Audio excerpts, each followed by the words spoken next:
Tog'ajonlar, charchamayapsizlarmi? Bir do'stimdan qarz bo'lib yuraydim-da. Shu qarzimni bermagunimcha ozgina qoldirib qo'yaydim. Har doim telefon qilib, o'zi Rossiyaga ketdi. Rossiyada hozir.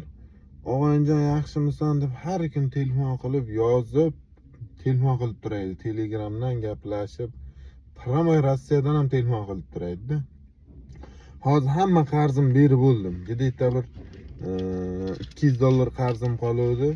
Oldinroq berdim. Bir 6 oy bo'lmasa ham bir 4-5 oy bo'lib qoldi-da.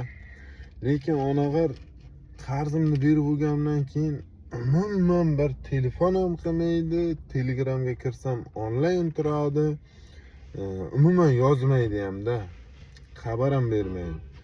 Sizda ham shunaqa og'aynilaringiz bormi, yo'qmi? O'z bu videoni qilmoqchiman edim. Shu ko'rsin o'zi deb shu bir ikkita og'aynilarim biladi uni kimligini. Shu videoni shuni o'ziga tashlab qo'yinglar. Shu oxiri video murojaatdan shunga murojaat qilayotgan bo'ldim endi. Yoshlikdan qadrdon og'aynim-da. Hozir shunaqa bo'lib qoldi og'aynilar. Hozir qarziz bo'lmasa, umuman telefon qilib, umuman sizni yo'qlamaydi. Shuning uchun og'aynilardan qarz olib turish kerakmi deyman-da o'zi.